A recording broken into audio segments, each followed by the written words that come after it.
buenas noches, queridos y amables televidentes. Sean bienvenidos una vez más a su programa, ni más ni menos. El toque de queda de la ciudad, la región y el país a esta hora. Hoy, pues, luego de varios días fuera de la programación, en mi caso, debido a compromisos de estudio y laborales, pues nos hemos reintegrado con el deseo de continuar teniendo contacto con ustedes, tanto a través de la pantalla pequeña como a través de las distintas redes sociales que existen hoy en día en el mundo y que permiten que las personas se interconecten. Pues en el día de hoy venimos con un programa diverso.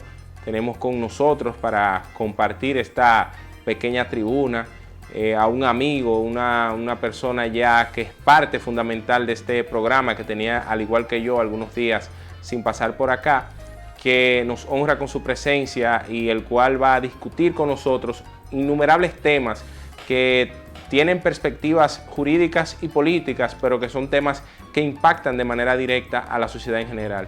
Le hablo de nada más y nada menos al licenciado Juan de Dios Giraldo Pérez. Juan, buenas noches. Buenas noches, Chesner. Para mí es un placer inmenso estar nuevamente en este programa, ni más ni menos, desde la prístina provincia Espaillat.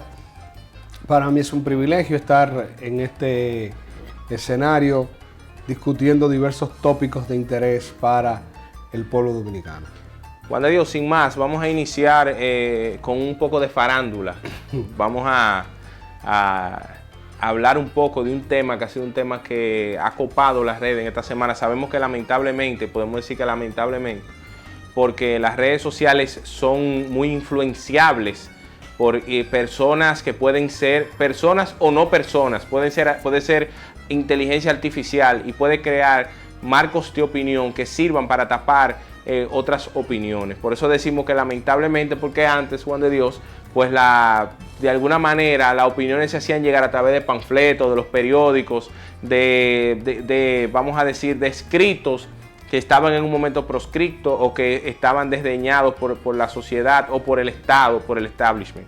Y hablamos de un tema que yo creo que le demos la connotación que tiene, que aunque es un tema un poco de farándula, porque tiene conexión con una gente de estos programas hoy en día que se conocen mucho y que inició con las redes sociales, se está convirtiendo en todo un emporio, una corporación. Hablamos nada más y nada menos de lo que es Alofoque FM y todo ese grupo que se ha convertido, Santiago Matías, donde tiene un programa que es un mañanero, programa de la mañana, un matutino, donde hay un sinnúmero de grandes personajes tanto del cine, el teatro, como de la radio y la televisión. Hablamos de Gaby de Sangles, Ariel Santana, que es el guionista de Sergio Carlos, en el programa ese muy conocido en YouTube también. Estamos hablando de Joni Estrella y de una persona que se le ha llamado, ha utilizado un mote, un término para llamarse, para designarse, que es el cuarto bate, haciendo alusión, bueno, del bateador designado, el que está esperando, del poder que tiene ese bateador que está colocado en el cuarto lugar. Vimos un video donde aparece su pareja maltratándole. Y a mí me interesa más que nada, más que el enfoque jurídico, más que todo, Juan, nosotros preguntarnos y hacer un contraste. ¿Por qué la sociedad dominicana no reaccionó igual con el caso de un hombre maltratado que con el caso de Baní, donde Alexis Villalona le da una bofetada a una señora que se ve que viene en una pasola, en una vía que no le corresponde, aparentemente bajo influencias del alcohol? ¿Qué pasa con eso? ¿Por qué la sociedad no hace esa ola de rechazo? Que esta es la época en la cual nosotros todos los temas es sobre la base de rechazar un personaje, rechazar una tendencia. ¿Por qué no hubo esa reacción de la sociedad dominicana? Bueno, por un tema cultural y un tema social. Recordemos que somos una sociedad eminentemente machista.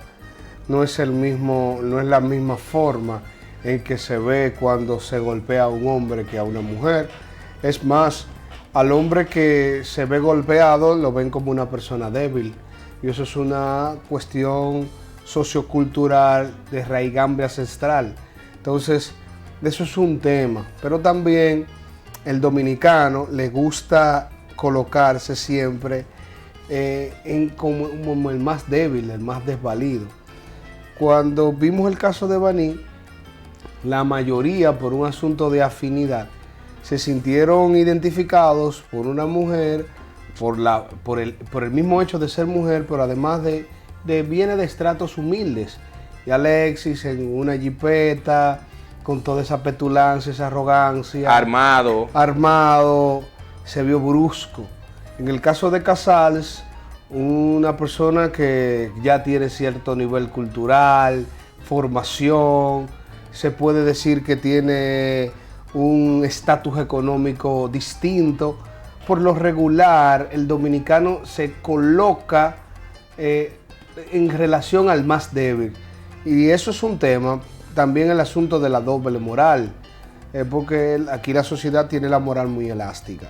Entonces, hay que ver también en los medios donde se difundió el video. Entonces, yo creo que debemos rechazar tanto la violencia que se suscita contra la mujer como el hombre, todo tipo de violencia. Y el mismo legislador ha dicho, no distingue hombre y mujer, se distingue o se crea lo que es la violencia intrafamiliar y de género. Entonces, eso es importante aclararlo, pero además están otros temas ligados que el mismo Casal en una entrevista hablaba sobre un experimento social. Pero ¿no crees tú que es como una reacción a la masculinidad, a ese macho hombre dominicano que entiende que se va a ver de manera distinta, que lo van a en cierta forma discriminar? Tal vez él pudiera hacer ese comentario de que había un experimento social, pero también vamos a darle el beneficio de la duda, y si es cierto. Y si hoy estamos hablando de él. Sí, pero hay un tema con eso, que es lo que yo te digo. En el caso de él también, recuerda que está muy tendente el hecho de que él es muy cuestionador de las feministas. Y fíjate tú que era una comparación, sin tocar el tema, porque eso es un tema de lo que vamos a tocar hoy, pero lo vamos a dejar para más adelante. Una persona me decía, pero ven acá, las feministas no se están quejando de que en Ucrania los hombres lo están dejando dentro para que peleen la guerra y los niños y las mujeres la están sacando, la están evacuando. Entonces ahí no hay igualdad de género. Entonces ahí no pudiéramos nosotros hablar de que no solo cuando hablamos de hombres como concepto del género humano, no solo los hombres deben tomar las armas, sino también las mujeres deben tomar las armas. Entonces, fíjate en ese lado, no han salido pocas mujeres del grupo feminista a ver de manera inadecuada esa acción.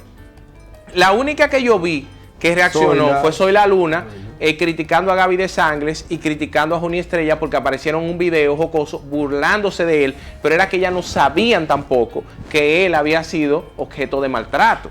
Entonces, él viene ahora y habla de eso, pero es también por el hecho de cómo te puede cuestionar tu círculo, así lo veo yo, mi opinión personal, de que tú como hombre te dejaste pegar. Pero mira la diferencia.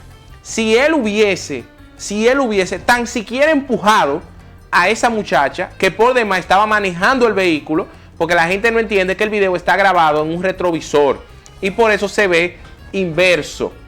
Por eso se ve ella en el lado del pasajero, pero realmente está en el lado del conductor. Por eso es un tema yo creo que es importante que nosotros lo toquemos. Pero también me llama la atención algo, Juan, ahí no vamos a lo jurídico.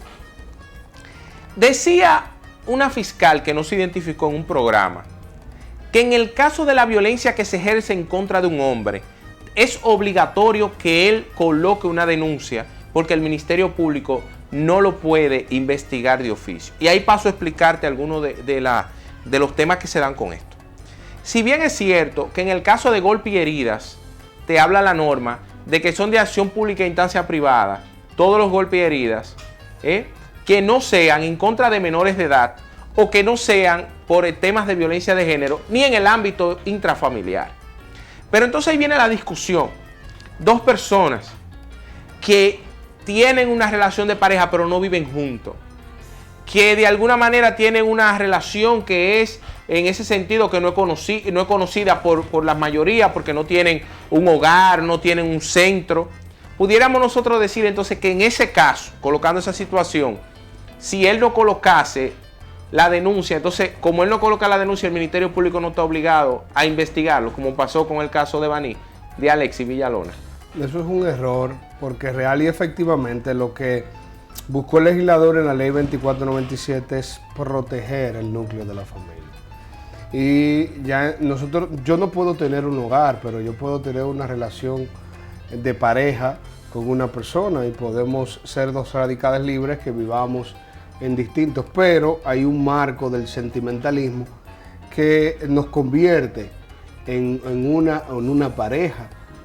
¿Y qué es lo que buscó el legislador? Proteger esa relación, esa confianza. Y le dio, se agrava la situación cuando ocurre esta violencia dentro del seno de la familia. Porque no son dos desconocidos, son personas que han decidido compartir su vida y por vías de consecuencia el legislador le da un marco especial. Por vías de consecuencia, en este caso, con el simple video, con una denuncia anónima, el Ministerio Público debió investigar, pero hay un asunto que es prácticamente, se le imposibilita al Ministerio Público. Y si él decide no evaluarse físicamente, ¿cómo acreditan la violencia física? O psicológicamente. Psicológicamente, si no decide evaluarse.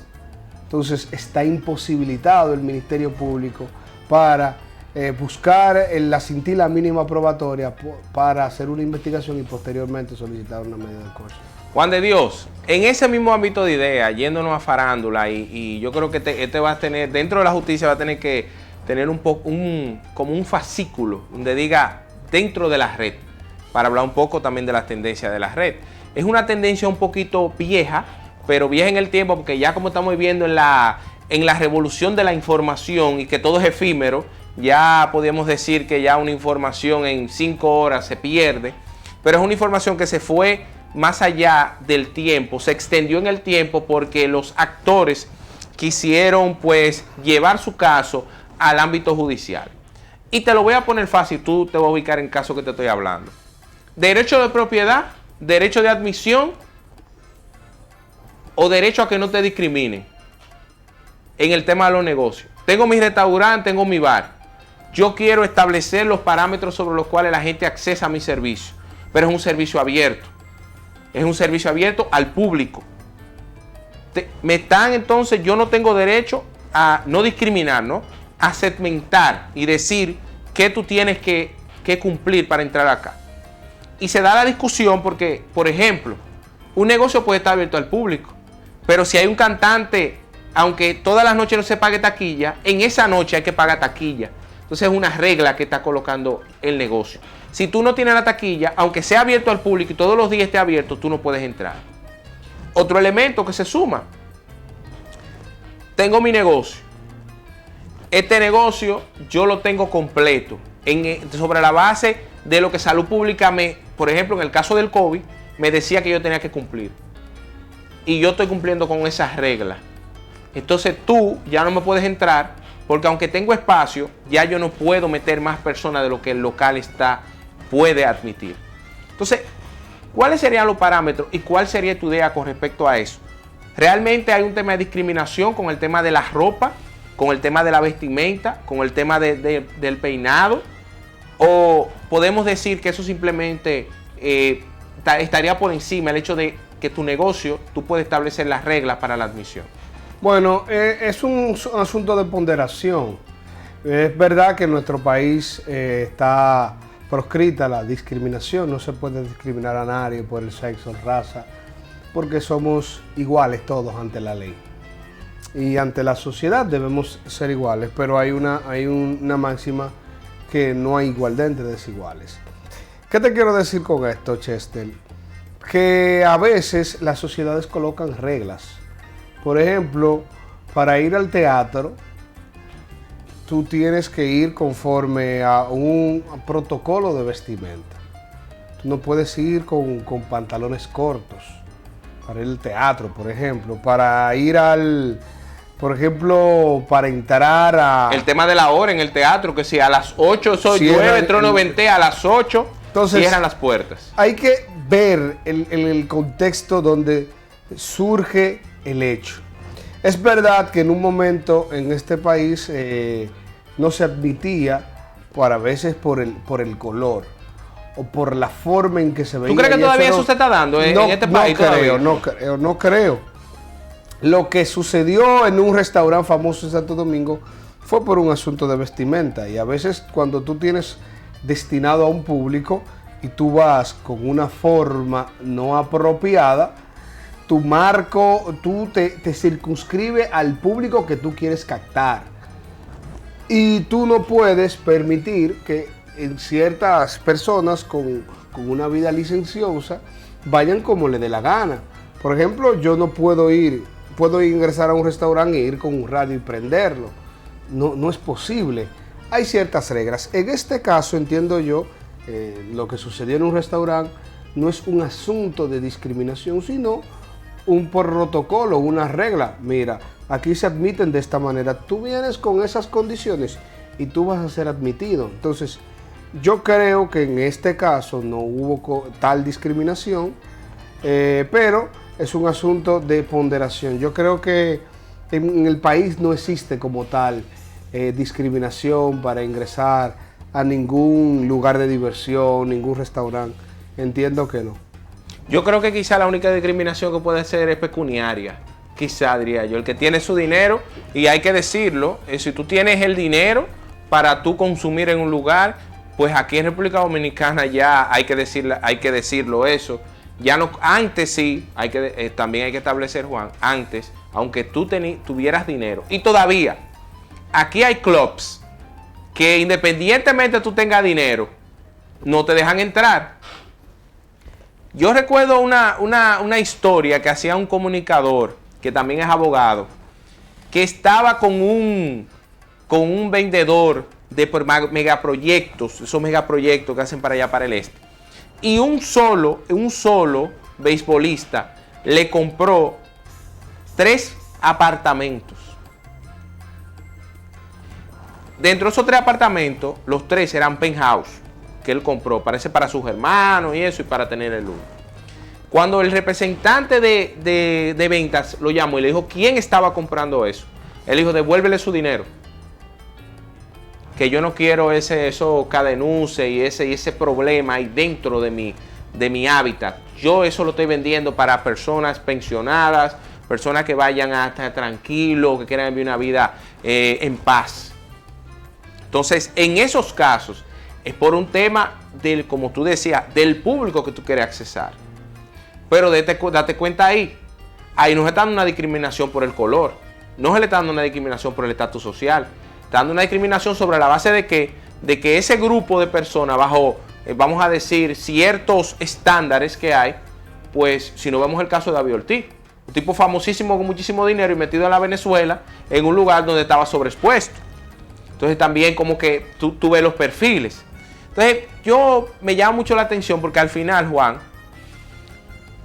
el restaurante tuvo que pedir disculpas. Entonces las redes sociales de alguna manera obligaron a ese restaurante a pedir disculpas por una actitud que en principio no es discriminación.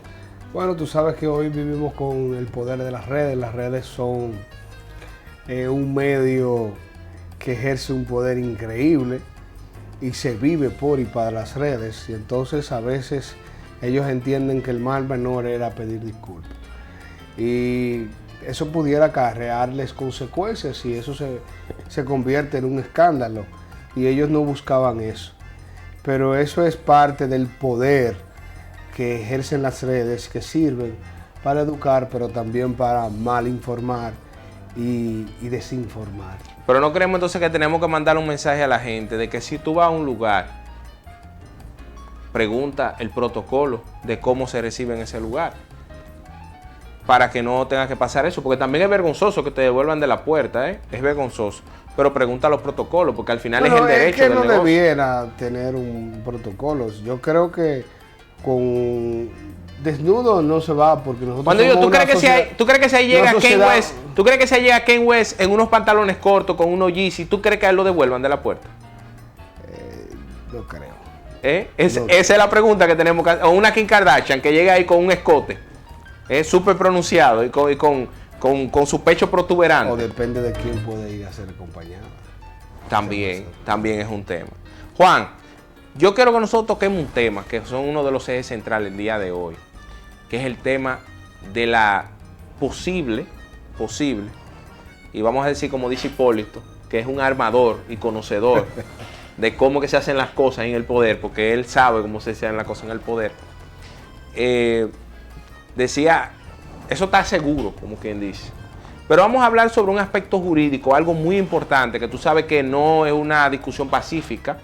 Tenemos por un lado a un Cristóbal Rodríguez que dice que la ley que declara la necesidad de reforma que convierte a los congresistas en asambleístas ata a la Asamblea Nacional. Pero un Eduardo Jorge Prat te dice por otro lado a ti que eso no ata a la Asamblea y que la Asamblea es soberana, por ende puede permitirse introducir otros temas en el poder del Estado, que es el más plural y más democrático de todos los poderes, que es el Congreso. Entonces yo quiero que nosotros discutamos eso, que es derecho constitucional fino, pero luego de una breve pausa comercial, así que no le cambien.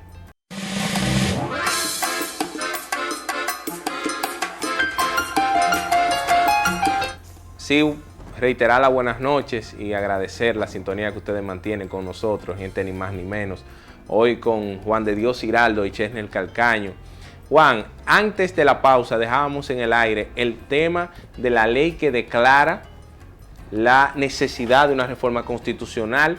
Dicha ley que no necesita una mayoría, como si la necesita el cambio, la reforma constitucional en lo que tiene que ver con la asamblea, ¿no? Para hacer cambios de temas. Ya cuando estamos hablando de temas orgánicos, pues se necesita una mayoría especial. Entonces, en el caso de esa ley que declara, que también hay una discusión, Juan, con respecto a esa ley, que si es una ley ordinaria o es una ley orgánica. Vámonos ahí, ¿qué tú piensas con respecto a si es ordinaria o orgánica? Bueno, la ley que declara la necesidad de reforma es una ley ordinaria. Por vías de consecuencias, si se entiende que puede ser enviada por el Poder Ejecutivo, pero también puede ser promovida por las ambas cámaras. Si se crea la ley de necesidad de reforma, tienen que establecerse qué se va a reformar de la Constitución. Entonces, si se va, hay otro tema. Hay una discusión en relación a que si debe estar la especificidad de los temas que se van a tratar en esa Asamblea Nacional Revisora. Si es con relación a derechos fundamentales, el régimen de la moneda, la extranjería, la misma Constitución te dice que hay que tener una mayoría cualificada, pero también debe contar con un referéndum aprobatorio. La misma Constitución lo establece. Entonces, esos son temas especiales, temas que tengan que ver con abolir derechos fundamentales, sí. El tema de la artículo 272 moneda. De la Constitución habla sobre qué temas que se reformen necesitan un referéndum aprobatorio. Otros temas no necesitan referéndum aprobatorio. Pero los temas que están hoy en día en la palestra es que se quiere reformar la Constitución para hacer totalmente independiente el Ministerio Público, sobre un sinnúmero de leyes que esta Constitución que se impuso en el año 2010 necesita, sobre diversos aspectos que el Poder Ejecutivo en un primer momento estableció. Alguien hablaba sobre cambiar la forma de elección unificar elecciones también, unificar elecciones con relación, y eso fue un comentario de la directora de ética gubernamental, sí. No algo que vino del Poder Ejecutivo para bajar el tema del 50 más 1. El 50 más 1.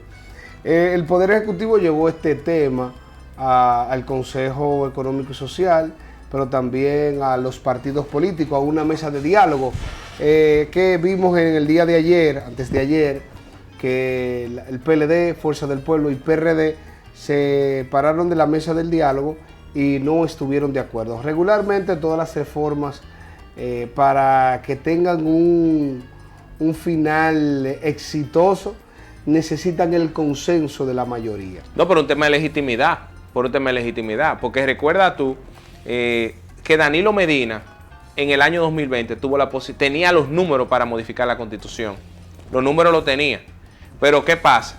Que cuando verifican y hacen un planteo de la situación, se dieron cuenta que la iban a modificar, que contaban con los números, pero que eso iba a carecer de legitimidad. No, el tema era, en un momento, pudieran haber convocado, convocar a la ley que creaba la necesidad de la reforma, pero en el tema de la modificación a la Constitución en esa Asamblea Nacional Revisora, ellos hubiesen tenido problemas en eso para pasar la reforma constitucional. Bueno, digo, pero tú sabes que el tema de la reforma constitucional, oye, el tema de la reforma constitucional, mira que yo no sé nada de eso, pero es más lo que más se parece a la pelota.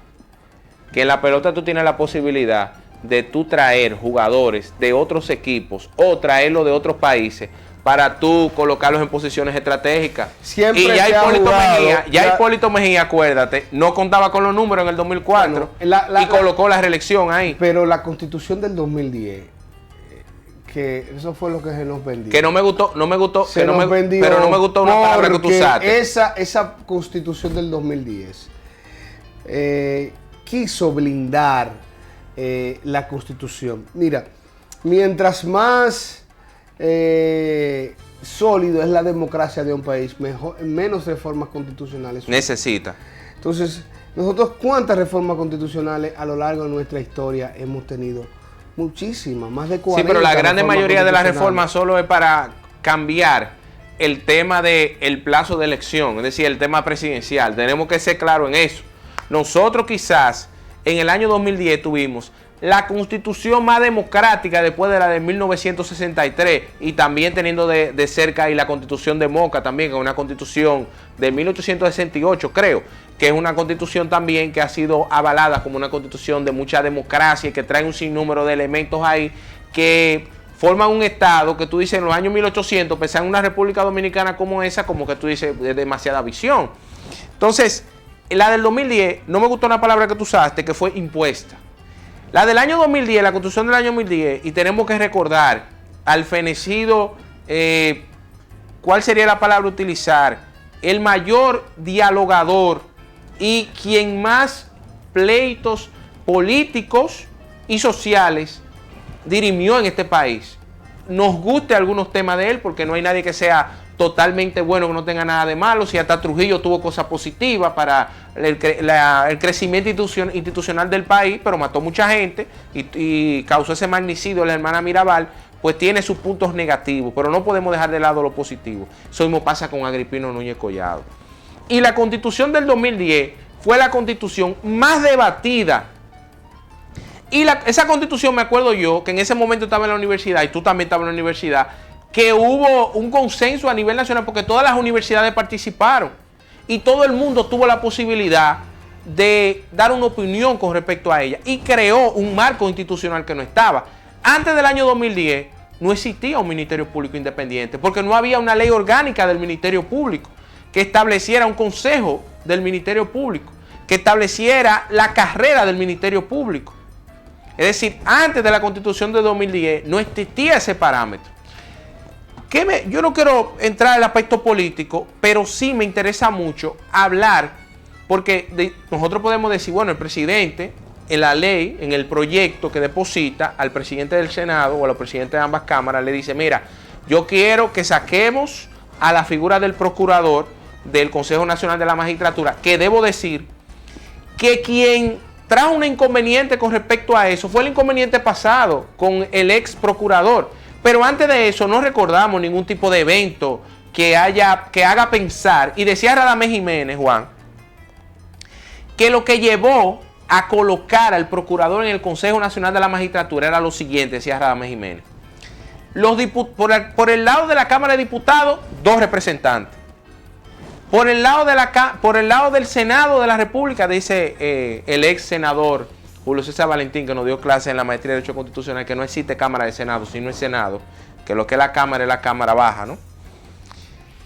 Tenían 2. En el Congreso son 4 representantes. Los 2 presidentes y un representante de la segunda mayoría en las 2 cámaras. El otro poder del Estado, que es la Suprema, tiene al presidente de la Suprema y presidente del Consejo del Poder Judicial, y como secretario del Consejo, que tiene derecho a voto, a un juez electo por sus pares para representar en el Consejo. Entonces el presidente, que era de Poder Ejecutivo, nada más tenía un voto. Que era un voto, creo que no, que Leonel en 2010 se lo agregó, el voto calificado, porque él tiene un voto calificado.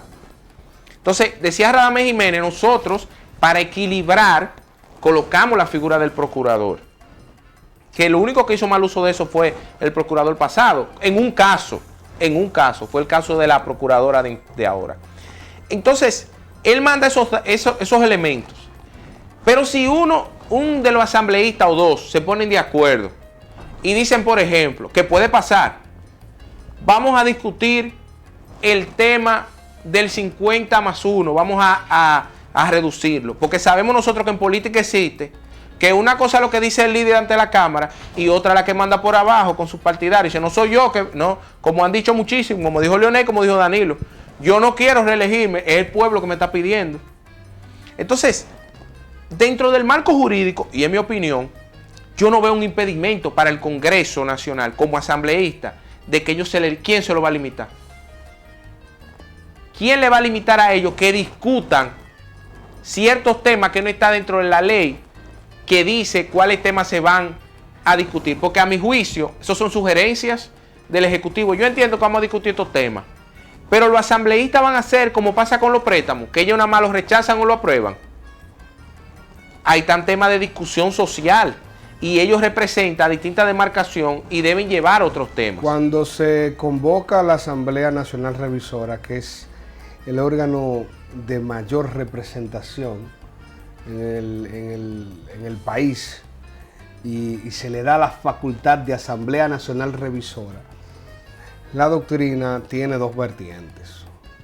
Una dice que esa Asamblea Nacional Revisora se debe circunscribir a los temas que la ley, que aprobó la ley de necesidad de reforma.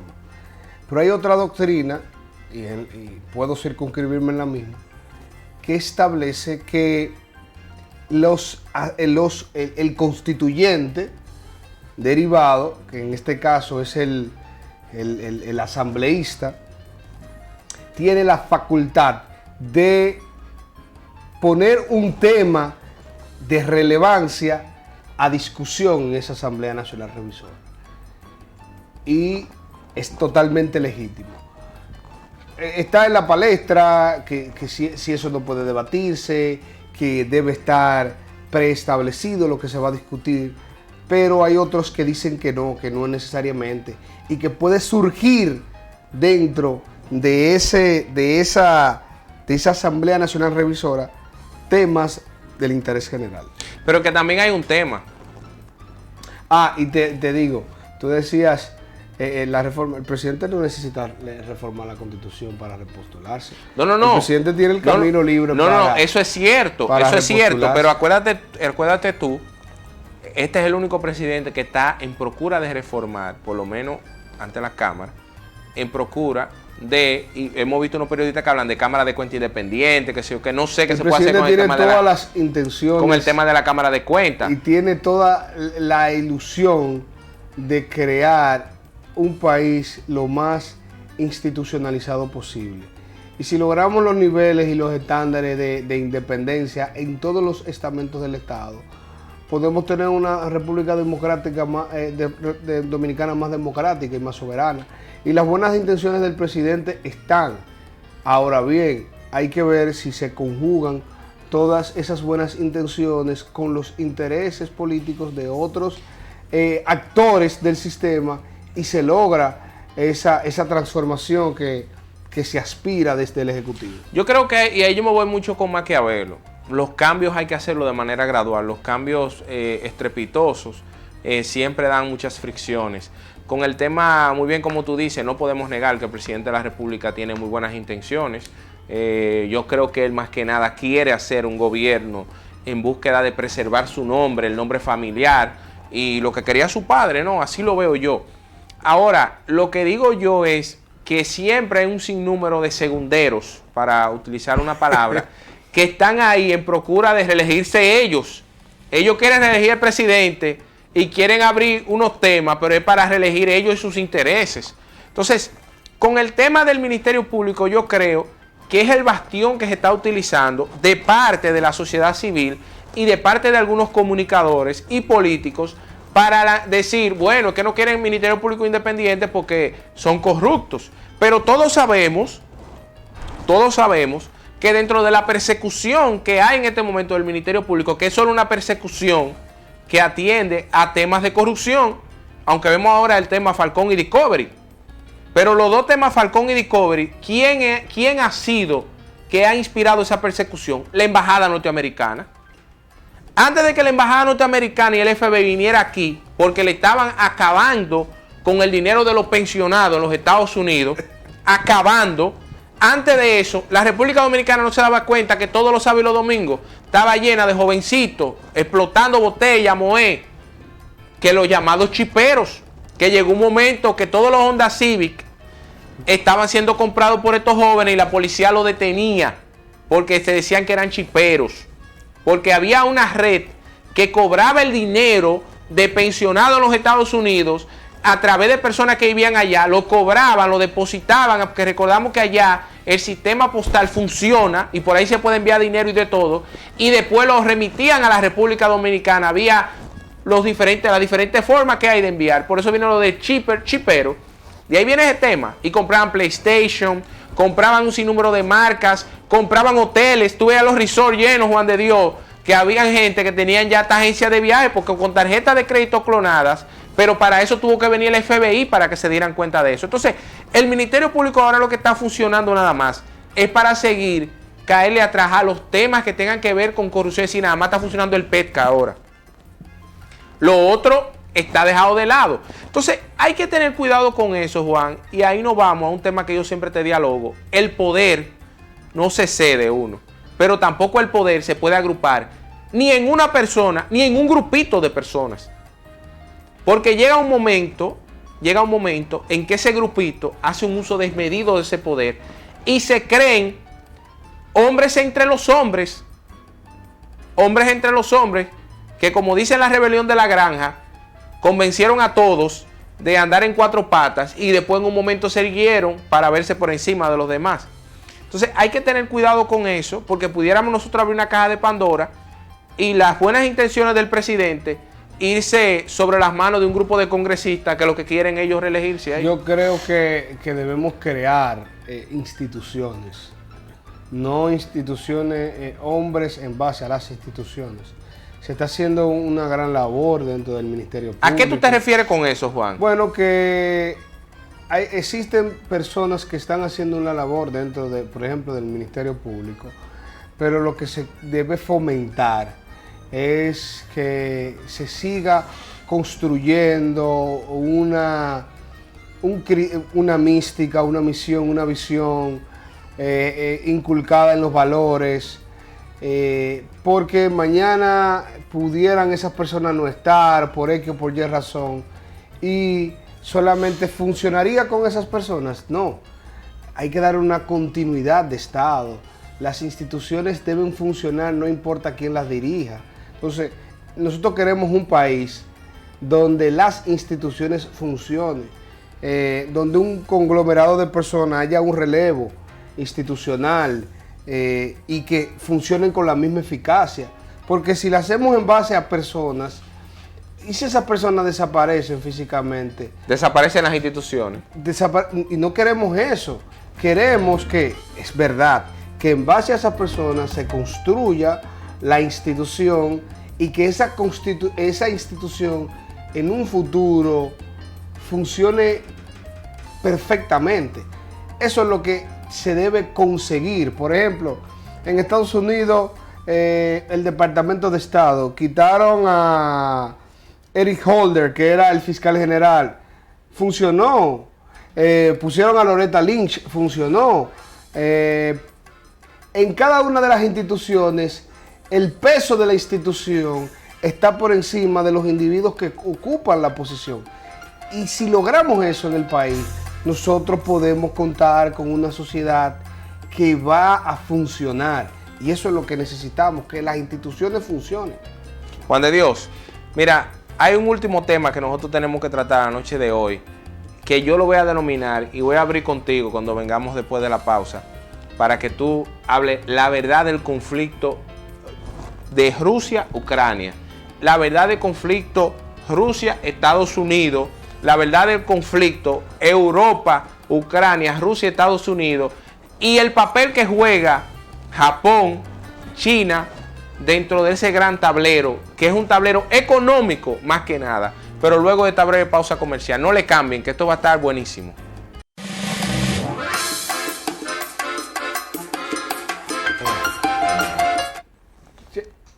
Juan de Dios, vamos con el tema de Rusia, que tenemos unos minutitos nada más. Mira, Chester, con relación al tema de Ucrania y Rusia y Estados Unidos, las redes sociales y los medios han desinformado realmente cuál es la realidad. Yo digo que eso es un asunto geopolítico y económico. ¿Por qué geopolítico? El primer lugar donde Rusia como tal se fundó fue en Kiev, la capital de Ucrania. Eso era territorio ruso. Y eso se fundó a partir del 1472. Los bizantinos, que estaban en Roma, el Imperio Romano de Oriente, cuando salen huyendo y forman la tercera Roma, Rusia. Entonces, por eso es que se llaman zar, pero eso significa César. Entonces, ¿qué resulta? En el 53, Nikita Khrushchev le entrega Crimea porque Ucrania era parte de la URSS, Unión de Repúblicas Socialistas Soviéticas. Y entonces cuando se desploma la URSS, que Ucrania se constituye como nación, los rusos hacen una especie de enfiteusis y su flota del Mar Negro la colocan en Sebastopol. En el 2014 surge un conflicto en Ucrania y por la mayoría de miembros son rusoparlantes, los hablantes, y hicieron un referéndum, salen del derecho internacional y Ucrania se hace un referéndum y decide anexarse a Rusia. Lo mismo que hizo Estados Unidos con Kosovo en el 98, lo mismo que hicieron los norteamericanos. Pero ¿cuál es el conflicto realmente? Es un conflicto meramente económico. Porque, bueno, Rusia es tiene las reservas más grandes de petróleo del mundo. En el año 2011 los rusos hicieron por el mar Báltico un oleoducto llamado el Nord Stream 1 que lleva todo el gas natural a Europa. Europa se ha convertido eminentemente dependiente energéticamente del gas ruso. En el año 2011 Angela Merkel y Vladimir Putin hicieron un acuerdo para construir el Nord Stream 1 que lleva 55 mil millones de galones de gas a los puertos de Alemania y se difuminan en toda esa parte. Posteriormente hicieron un acuerdo para el Nord Stream 2. ¿Qué vio Estados Unidos? Bueno, Estados Unidos vio que si entraba en vigencia el Nord Stream 2, que lo pararon, Europa se iba a ver dependientemente energética de Rusia. Y entonces geopolíticamente habría un problema para Estados Unidos. Pero además, y esto yo no te lo puedo explicar en 5 minutos, todos los oleoductos pasaban por Ucrania y Rusia le paga un peaje a Ucrania por transportar su gas, que son como 120 mil millones de galones de gas, de metros cúbicos de gas al año, alrededor de 8 mil millones de galones, de 8 mil millones de dólares, lo que constituyen como el 4% del PIB de Ucrania.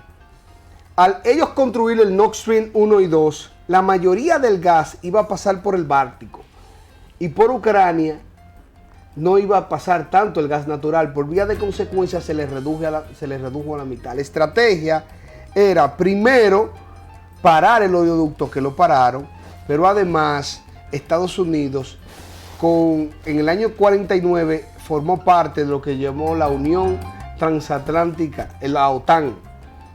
Y ellos hicieron un acuerdo que lo irrespetaron, que era que a partir de la línea divisoria o DNICE no podían los países del Báltico ser parte. Y ellos lo irrumpieron, Eslovenia, Eslovaquia. Pero ellos quieren que Ucrania forme parte de la OTAN y Rusia no quiere que ellos formen parte de la OTAN. Pero, en definitiva, eso es un conflicto meramente económico por el gas y por la posición geopolítica que va a utilizar Rusia en Europa si Europa se convierte dependientemente energéticamente del gas ruso. Juan. Pero en otro momento podemos una hora para explicar todo eso, porque son conflictos geopolíticos, históricos, para que la sociedad entienda el porqué del mismo. Juan, muchas gracias a ustedes por sintonizarnos y como siempre, para nosotros todo es un placer que ustedes estén en la sintonía de este programa que es el toque de queda, la región y por qué no del país y las redes sociales, ni más ni menos. Nos vemos pronto y muchas gracias, Juan, por acompañarnos por acá. Muchas gracias. Estás en TNE Canal 58.